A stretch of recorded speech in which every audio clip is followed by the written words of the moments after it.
Dr. Harris, welcome to LSAT Unplugged. Great to be here, Steve. Thanks again for joining. So I always love speaking with you. It's always so informative. And I guess the biggest thing that students find interesting about what you have to say is that you've actually been on the other side at LSAC. You used to write actual LSAT prep test questions. Right. Yeah, a long time ago. Yes. So I know we've had a few discussions like this in the past, and they've been well received. And I got some more questions from students that I thought I would throw your way and see what you think. How does that sound? Sounds great. Excellent. All right. So the first question is, has there ever been a question that you wrote for the LSAT that you ever looked back on and you thought was unfair in some way or tougher than you initially intended it to be? Probably not, although I have no doubt that that was the case. Usually after I sent them off, I didn't give them that much more thought, but I know as a result of other test development projects that undoubtedly that was the case. And that's one of the nice things about having so many levels of editing with the LSAT. They do a really good job of smoothing out unexpected complications, et cetera. I remember that one thing you said to me in the past is that you actually wouldn't even necessarily recognize a question that you had drafted because LSAC changes it so much. Yeah, there are some times back when I was looking at some tests shortly after I wrote questions where I would have a sense of familiarity. But when I've actually met with some of the folks up there and seen what they've done to some of my questions, it was pretty clear that a lot of them didn't have a lot of similarity to what I had initially turned in. That's really something. So what exactly do they change about it from the initial draft? Is it the topic? Is it a slight wording difference? Is it the method of reasoning, the question stem? In my experience, now the ones that they've gone over with me, in my experience, they were usually the stimulus wasn't changed too much. The topic would be pretty similar, but they might decide that, oh, this really isn't as a good idea for a weakener or a strengthener. Let's make it an assumption instead. Or maybe the stimulus is better suited for a sufficient assumption than a necessary assumption. So not huge changes. I mean, very often there would be editing to answer choices. Make a distractor more attractive, less tricky, whatever. That's mostly what I remember. That makes a lot of sense. It seems to me also that the answer choices are kind of in a way the most difficult to write, and where the extra level of precision is kind of beyond what any single person could potentially do. It's kind of like it almost has to be done by committee or by a team. It's so easy to overlook ambiguities too. Alternative readings of things that, you get stuck into looking at something a certain way and you just can't even see the other readings. So it's very helpful to have so many layers of editing. Yeah. When you wrote LSAT questions, how did you start? Did you start with the stimulus? It would depend. It really would depend. I mean, sometimes you'd read something, maybe I'd read something in a magazine or hear something on the radio that would suggest maybe a flaw. Sometimes, which comes first, the music or the words, right? It's that question. Everyone was different. I mean, yeah, sometimes you would have an idea of what you wanted the key to look like. You had an idea as to, what flaw you wanted to exploit. And you'd have to come up with a stimulus to wrap around that. But more often than not, probably had a stimulus idea. Yeah, I think that makes a lot of sense. When it comes to the LSAT as a whole, what makes you think the LSAT is a good exam or a valid exam or a fair exam, assuming that you think it's all those things? Why is it used? Why is it important? And of course, then on the flip side, we can get to a bit later, how does the GRE compare? But first, the LSAT. Yeah, I think it is actually a pretty good test for a couple of reasons. First of all, they put a lot of care into its design and construction. You are really hard pressed to find an item that you don't think is valid if you go through their items.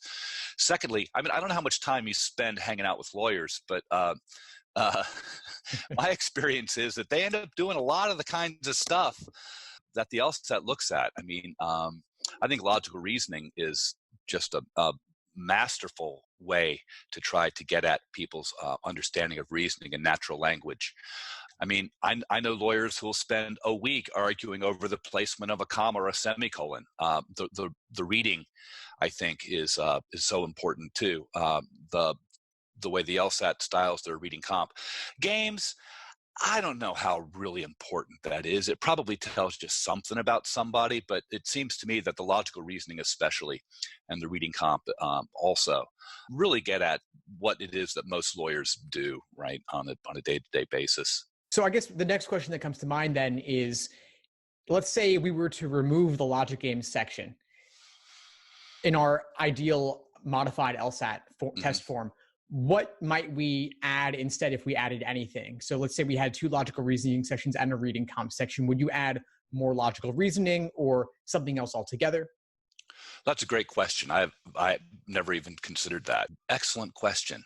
What do you think? What would what would you add? Turning it back on me. I don't necessarily know either, but I just think it's fun to speculate about it a little bit. I'm thinking back to pre-1991. If you've seen those old LSAT items before the modern formation of the LSAT, they have this huge PDF. It's called something like a compendium of every type of LSAT question from 1948 to 1991. And they had general knowledge questions. They had sort of questions you might see on an IQ test with patterns, right? And that sort of thing, or rearranging letters to make different words and stuff like that. And I don't know how valid that was, right? You see like in other countries, the common law admission test, like in India and the UK, I think in those exams, they have just random geography questions or capitals of nations and things like that. I'm sure you select for something if you test for that. I'm not sure. I'm not sure that those, you probably can select for people who went to certain schools and grew up in certain households. If you test general knowledge rather than some kind of more abstract ability as LR tests, although that probably doesn't fix it. That is to say, I'm sure that almost nothing correlates as strongly with LSAT scores as family income or et cetera, all the other things that people point to as evils of standardized tests. So that's a great point. I did want to bring it around to that a little bit, because I do think that if we tested general knowledge or the capitals of different countries around the world and other sorts of general knowledge that people just absorb that is somewhat correlated with socioeconomic status, it seems to me that the LSAT is actually better than that alternative type of exam, because the skills the LSAT test, while they do correlate with income and things like that, the high school you went to, the college you went to, they're not really preparing you for this sort of exam from what I can tell. It's not testing math. It's not testing vocabulary in a straightforward manner. It's testing reasoning ability in these logic games. Most people haven't seen anything like that before. Absolutely, and even if these things are correlated to socioeconomic status, nonetheless, these seem to be the skills that are relevant to the task. Whereas memorizing world capitals doesn't seem to be especially relevant to what kind of lawyer you're going to be. But recognizing a flaw in a ordinary language stimulus, that does seem to be relevant to what kind of lawyer you're going to be. Yeah. Now I've seen that all the data suggesting that the LSAT as a whole correlates well with 1L grades, and they claim that from their analysis, I don't have the ability to fully dive into that, but their statistical analysis, they say that reasoning plus reading comp plus games is a better indicator than each one of those things in isolation. But it's all said to correlate with 1L grades. But of course, there's not really a clear way to measure performance as a lawyer, right? There's a much more ambiguous metric than a transcript, right? Yeah, absolutely. I remember there were these folks over at, I think, Berkeley doing this project looking beyond the LSAT, where they were trying to come up with this alternative admissions test that was supposed to test some of the more human, softer factors that the LSAT doesn't test, but that doesn't really seem to have gone anywhere. Yeah, I didn't hear about that. Trying to find the human side to lawyers, huh? I bet that is an interesting project. Quite a project. Yeah, I'll have to send you the link on that. It was like, it's like 10 years old and it hasn't gone anywhere. But then on the flip side, surprisingly, the GRE has come around. Yeah, we've talked about this in the past, and I don't think anybody's getting into law school by taking the GRE who wasn't getting in by taking the LSAT. I don't know what exactly the GRE is supposed to test. It's hard to see that it fits very well with any particular professional or graduate path. It's not like it tests math really, because all the math that it tests was something that you learned by 8th or 9th grade. It doesn't really test vocabulary anymore. It's hard to say really what the GRE tests, in my opinion. Well, it's always looked to me kind of like it's just supposed to be a slightly more difficult version of the SAT, but maybe it's even not that. Yeah, I think SAT math, I think, is way harder than the GRE math.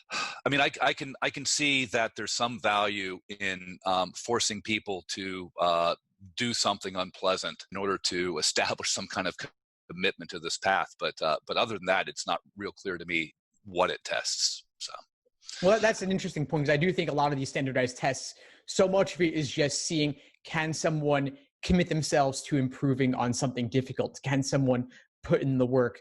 Can they invest the time and make that, dedicate themselves to a difficult project that does involve some sort of book learning, right? yeah, I think that's right.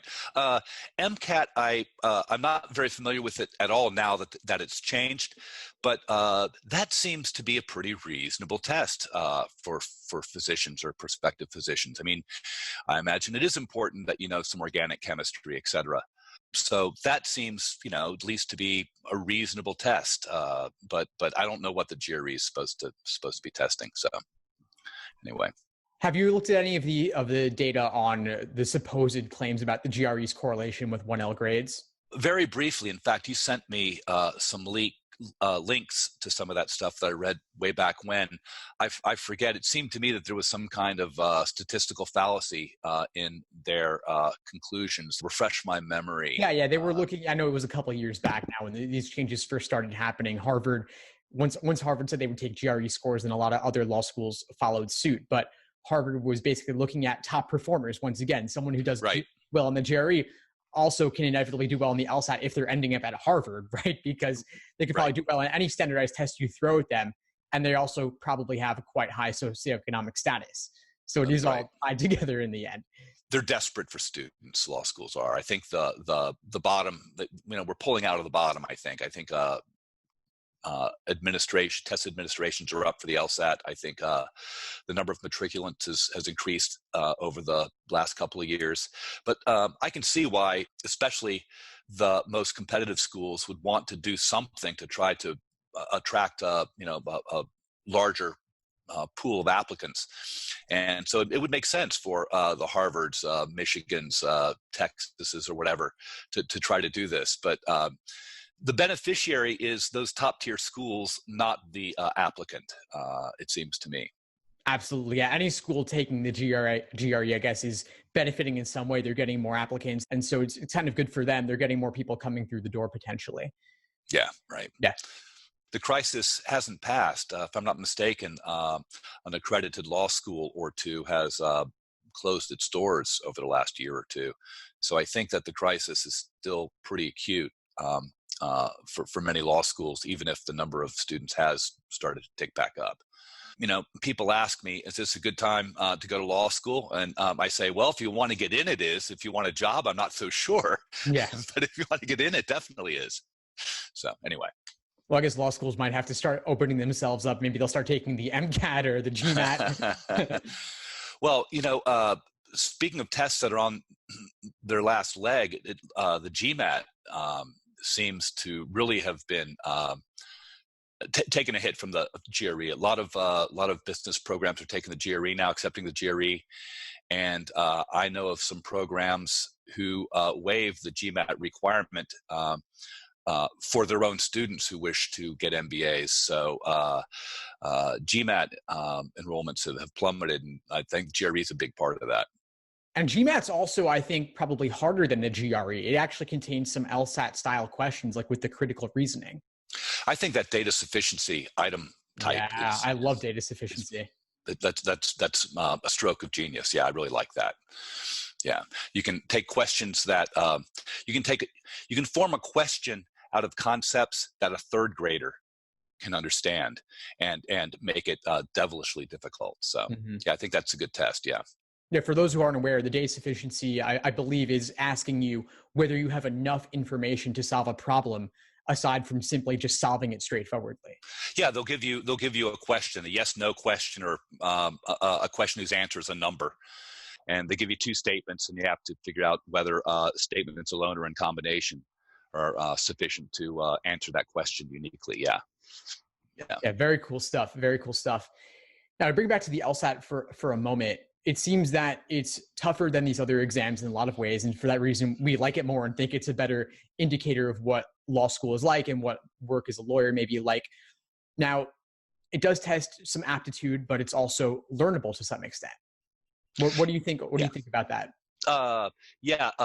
Folks who aren't taking the LSAT within the next few months, one of the things that I recommend that they do is consider, most universities have this, a freshman level intro to philosophy class called reasoning and critical thinking, or some such. I think that's the closest thing to an academic class that is LSAT prep as you're going to find. And if I tell folks, figure out what book they're using in that class. Go to the library and pick any book within 6 feet of it that looks interesting to you. I think it is actually very learnable. A lot of this stuff.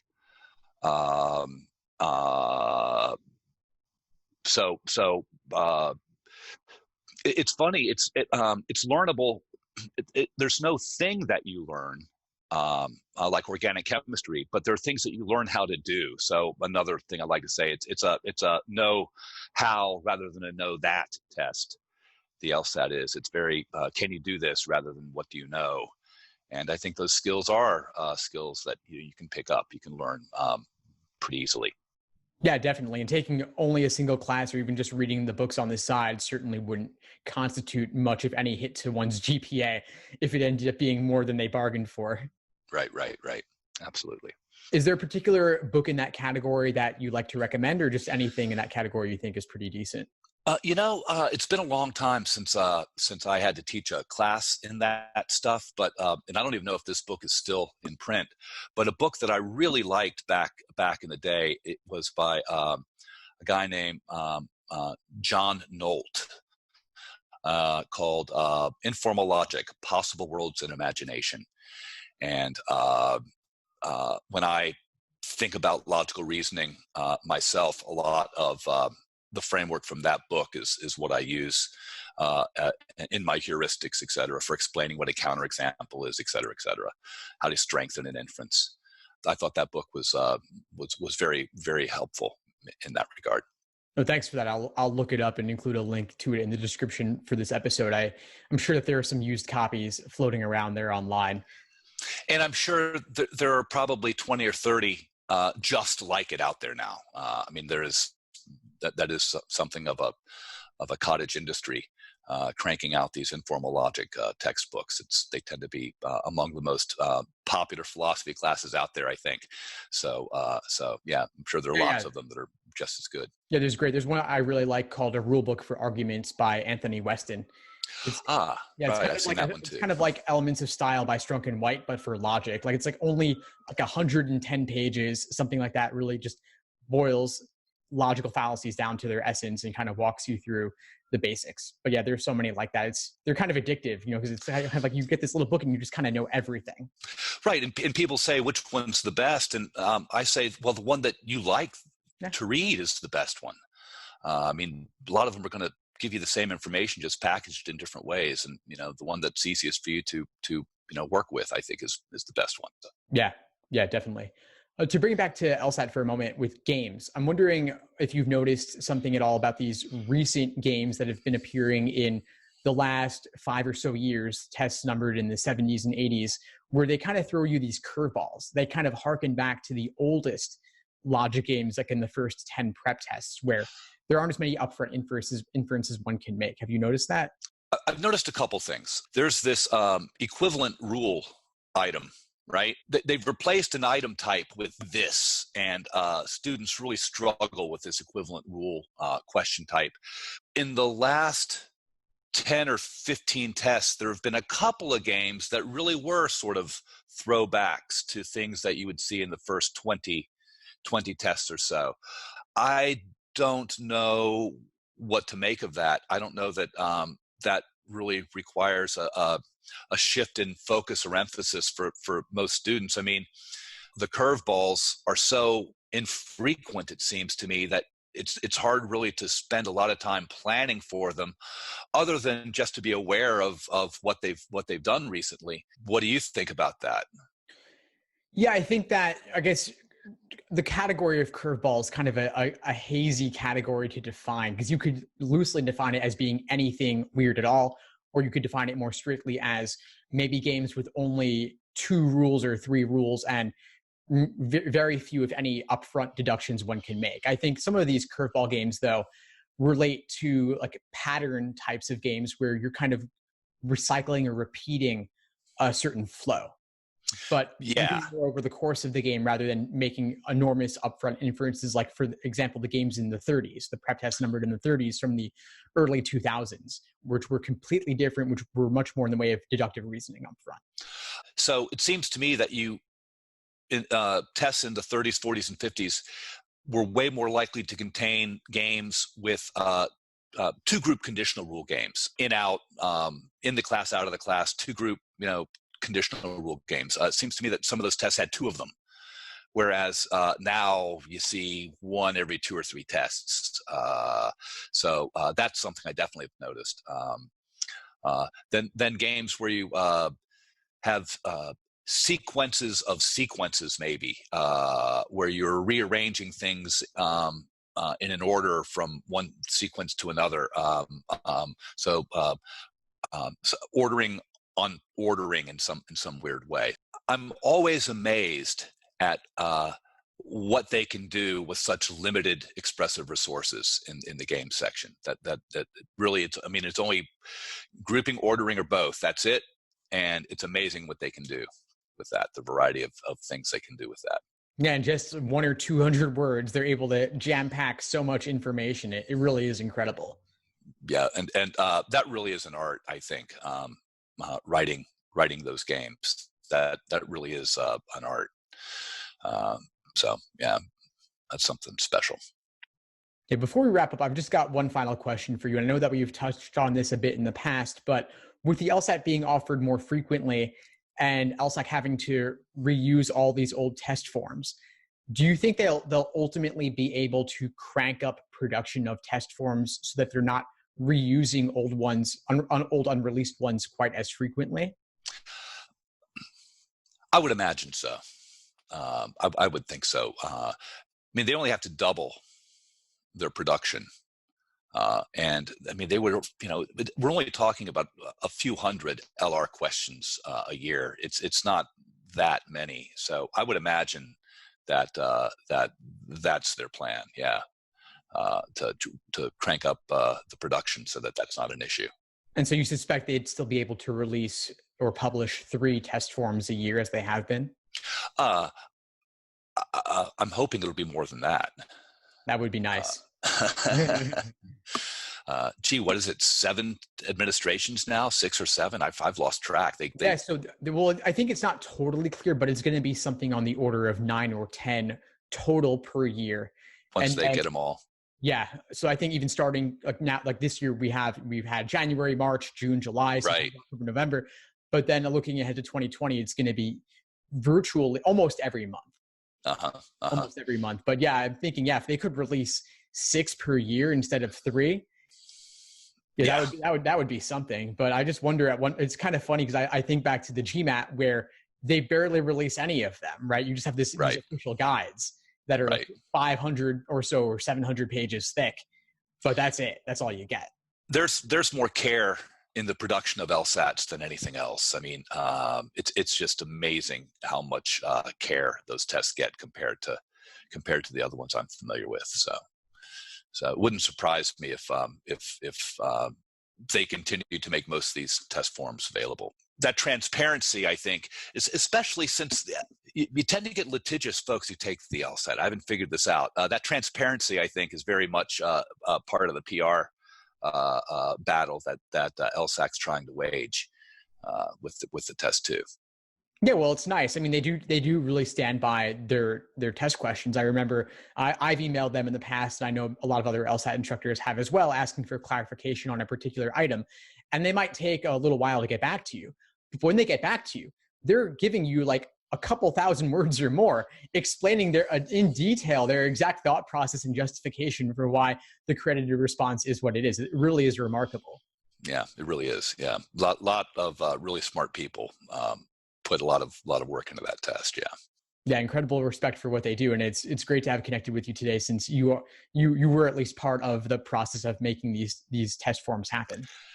Yeah, I'm really glad I had that opportunity. I'm glad I'm not doing that anymore, though. I'm happy to be on the side of the test with you, Steve. Yeah, and now you're helping out folks. Yeah, prepare instead, helping the students. Right, we're much more popular at Thanksgiving dinners, Steve, on the side of the test than the other side. Right. Helping folks beat the test. Yeah, awesome. Yeah. Well, Steve, it was a pleasure. Any final words you want to share? Anything you want to plug? This is your opportunity. Whatever you'd like to share with anyone. Not really. Enjoyed it, Steve. It's always a pleasure, and look forward to doing this again sometime. All right. Thanks, Steve. Yeah, we'll talk soon. Thanks for tuning into the show. Please subscribe if you haven't done so already to be notified of new episodes as I release them. And feel free to reach out if you need anything at all as you move forward with your prep. I'm happy to help however I can. In the meantime, I'll wish you all the best and take care.